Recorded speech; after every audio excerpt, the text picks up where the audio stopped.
Every few years, the same question returns to America's headlines, and every time, it brings the global economy to the edge of uncertainty. What if the United States runs out of money? Not because it suddenly spent too much this year, but because it refuses or fails to pay bills it has already promised to cover. This is the U.S. debt ceiling crisis. And by 2026, economists warn it may have consequences that reach far beyond Washington. Straight into your bank account, your job security, and your cost of living. Before we break down exactly how this could affect you, take a moment to like this video and subscribe to Coded News. We break down complex U.S. events without hype or panic, so you can understand what's really happening and why it matters. Now let's start with the most misunderstood part of this entire debate. The U.S. debt ceiling is not about approving new spending. Congress already approved the spending.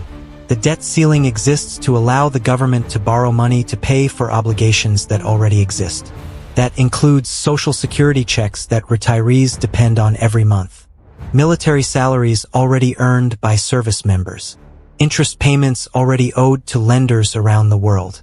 When the debt ceiling is reached, the Treasury is legally blocked from borrowing more, even to pay those bills. That's why this issue keeps coming back. The government spends first, then argues later over whether it should pay the bill. And as we move closer to the next debt ceiling deadline, political brinkmanship is once again heating up. Lawmakers trade accusations. Deadlines creep closer. Markets begin to react, sometimes violently. History shows that even approaching default causes real damage. In past standoffs, stock markets fell, consumer confidence dropped, and borrowing costs quietly rose, even though default never actually happened. And that brings us to a critical distinction. A government shutdown and a government default are not the same thing.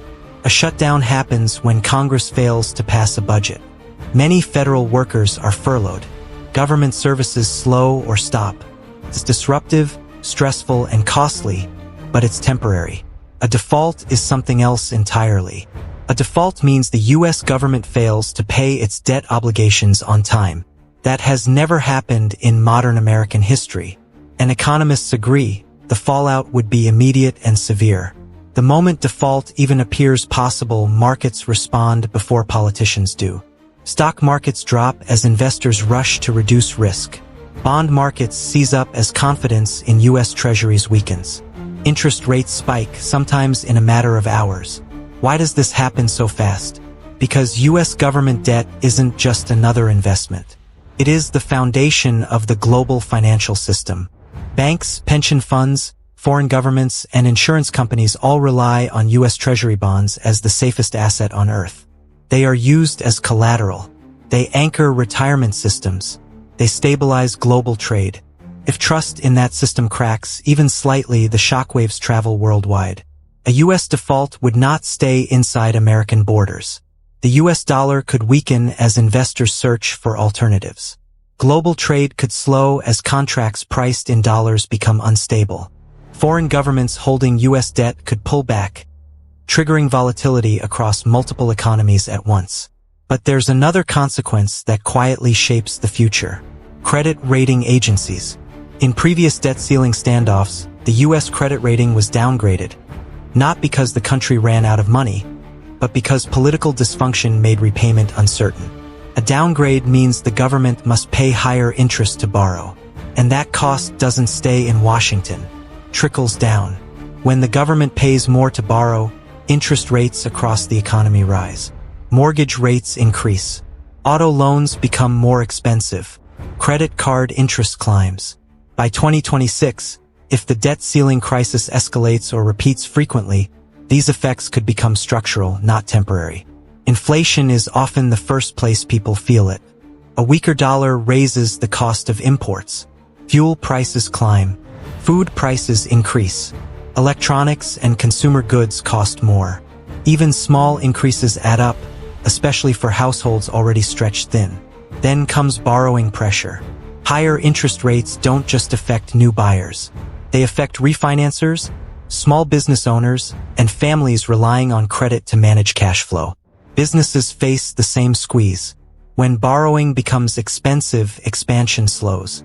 Hiring freezes become common. Layoffs increase. Job market instability follows. Wage growth stalls.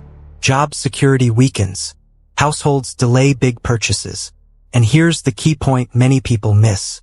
All of this can happen without a full default. There's another scenario economists worry about even more. Prolonged political gridlock. This is when lawmakers delay, argue, threaten deadlines, then push them back, over and over again. Markets hate uncertainty. Businesses delay long-term investments because they can't predict conditions. Consumers pull back spending because they feel uneasy. Investors move money into safer, lower-growth assets. Confidence erodes slowly but deeply, and government services can suffer even without a missed payment. Social security checks may be delayed. Tax refunds can arrive weeks late. Federal programs and contracts stall. For retirees and low-income households, even short disruptions create serious hardship. So what can you do realistically to protect yourself? First, review your debt. High-interest debt becomes more dangerous in rising-rate environments. Paying down credit cards and variable-rate loans early reduces long-term risk. Second, diversification matters. This doesn't mean panic selling or radical moves.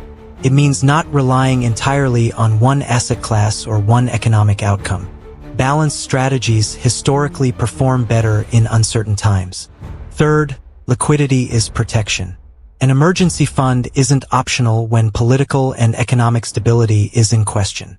Cash flexibility buys time, and time buys options. And finally, stay informed. Economic crises don't arrive overnight. They signal themselves gradually through policy debates, market reactions, and political behavior.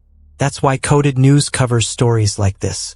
If this breakdown helped you understand how the U.S. debt ceiling crisis could affect your wallet by 2026, like the video, subscribe to Coded News, and share it with someone who thinks this issue doesn't matter. Because history shows something very clearly. When political decisions collide with economic reality, everyday people feel the consequences first. And this story isn't over yet.